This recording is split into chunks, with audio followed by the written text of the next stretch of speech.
warahmatullahi wabarakatuh. Perkenalkan, nama saya Safitri Ardianti. Saya mahasiswa S1 Ilmu Gizi, alih jenjang gizi semester 3 di ITKM Widya Cipta Husada, Kepanjen, Malang.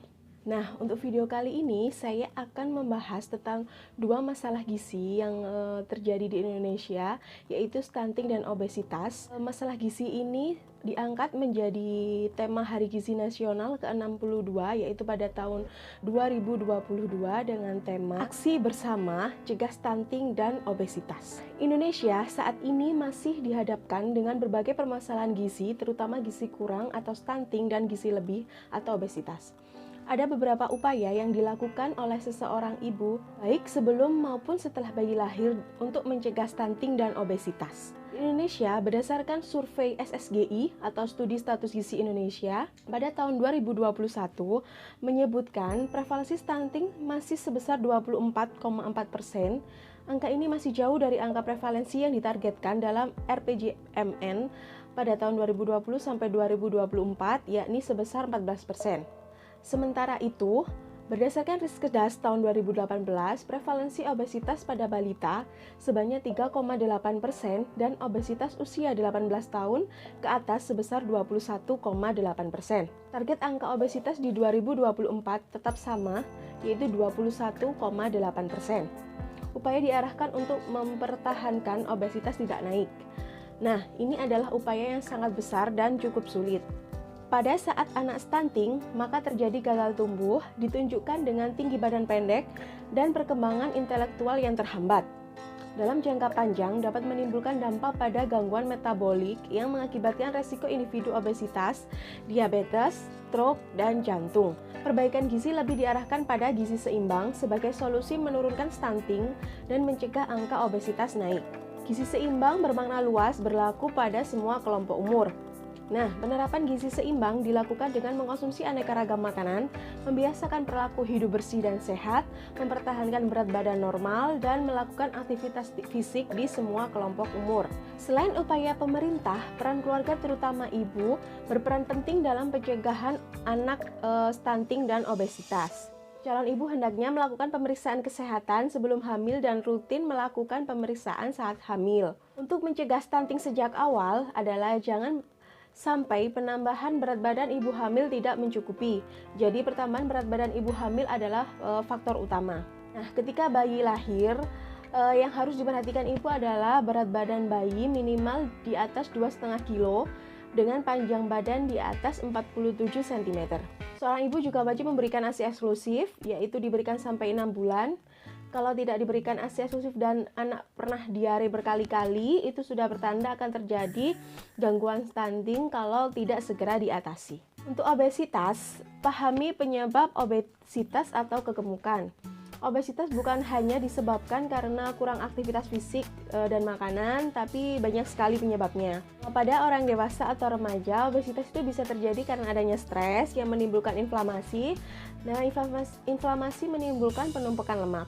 Selain itu, kurang tidur atau kelebihan tidur meningkatkan hormon grelin, jadi pembawaannya lapar terus. Jadi kalau pembawaannya lapar terus, jadi kita akan sering makan dan asupan yang kita makan akan melebihi dari kebutuhan seharusnya kita. Nah, selanjutnya yaitu bagaimana sih gizi seimbang untuk mencegah terjadinya stunting dan obesitas. Sejak dahulu pasti tidak asing dengan istilah 4 sehat 5 sempurna. Untuk pedoman gizi seimbang yaitu terdiri dari makanan pokok, lauk, sayur, buah, dan sempurna itu susu. Tapi sejak tahun 2017 istilah gizi seimbang 4 sehat 5 sempurna telah diubah menjadi isi piringku, menggunakan sebagai slogan untuk gizi seimbang. Penggantian slogan 4 sehat 5 sempurna ini kenapa diganti menjadi isi piringku? Karena pada 4 sehat 5 sempurna tidak memiliki takaran baku yang dapat menimbulkan masalah jika porsi dan gizinya tidak seimbang. Isi piringku sendiri, porsi makanan yang dikonsumsi dalam satu piring terdiri dari 50% buah dan sayur, dan 50% sisanya terdiri dari karbohidrat dan protein. Jadi dalam satu piring itu setengahnya yaitu terdiri dari buah dan sayur, sedangkan setengahnya sendiri yaitu pembagian dari karbohidrat dan protein. Nah, karbohidrat sendiri seperti nasi, dan untuk protein seperti protein terdiri dari protein hewani dan protein nabati. Nah, protein hewani ini sendiri seperti daging, ayam, ikan, dan lain-lain. Untuk protein nabati seperti yang umum adalah tahu dan tempe. Hal ini menunjukkan bahwa isi piringku menunjukkan gizi seimbang karena kebutuhan gizi harian tetap terpenuhi. Kampanye ini disebut seimbang karena jumlah nutrisi tubuh tercukupi dalam sekali makan.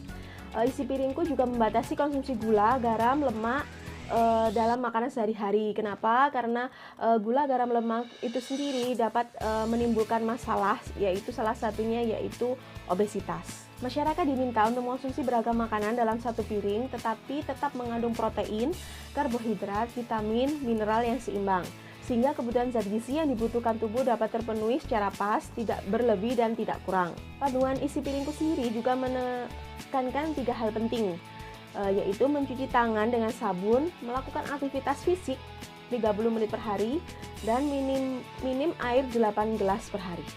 Nah, dalam panduan isi piringku gizi seimbang ini, tadi yang poin 2 adalah melakukan aktivitas fisik 30 menit per hari. Nah, aktivitas fisik ini bisa seperti olahraga. Nah, olahraga gimana sih yang baik untuk mencegah obesitas?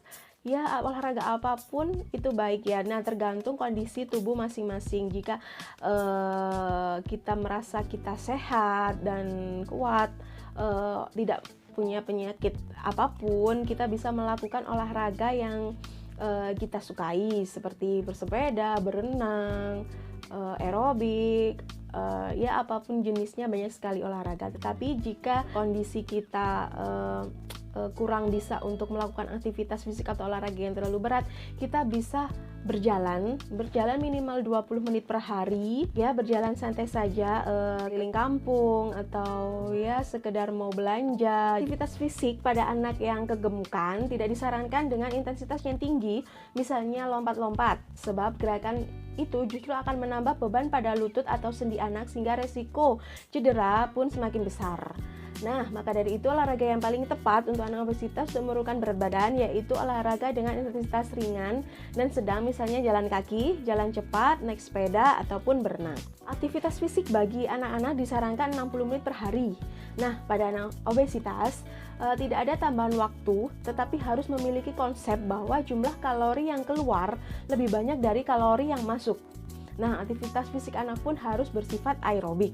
Kita harus bisa memastikan bahwa aktivitas fisik yang dilakukan anak itu lebih besar daripada jumlah asupan atau makanan yang mereka konsumsi. Tapi kita juga harus mengatur pola makan dengan memperbanyak serat dan buah supaya jumlah kalori yang masuk lebih kecil daripada yang keluar. Nah, kita tahu sendiri kenapa kita harus memperbanyak serat dan buah, karena serat dan buah itu menimbulkan efek kenyang di dalam tubuh sehingga akan mengurangi anak untuk lebih banyak makan. Mereka akan merasa kenyang dan mengurangi ataupun tidak jajan untuk mengatasi lapar mereka. Pada anak usia dini tidak ada olahraga yang spesifik untuk anak. Mereka bergerak semaunya, di mana di situ ada unsur kesenangan, bisa bersosialisasi dengan teman, terutama untuk anak usia SD ataupun balita. Meloncat-loncat bagus untuk tulangnya. Intensitas tinggi seperti melompat harus diimbangi dengan kalsium yang masuk. Jadi biasanya kalsium kan ada dalam susu. Jadi biasanya memang untuk anak-anak sendiri memang lebih bagus untuk minum susu untuk memperkuat tulang mereka, karena memang hobi anak-anak masih usia dini atau balita memang lari-lari, lompat, seperti itu. Nah, terima kasih. Mungkin video singkat tadi bisa bermanfaat untuk Anda yang menonton. Dan semoga saya bisa sharing-sharing untuk video selanjutnya tentang gizi dan kesehatan. Ayo kita sebagai masyarakat Indonesia cegah stunting dan obesitas sejak dini agar negara kita bisa bebas dari stunting dan obesitas. Wassalamualaikum warahmatullahi wabarakatuh. Bye-bye.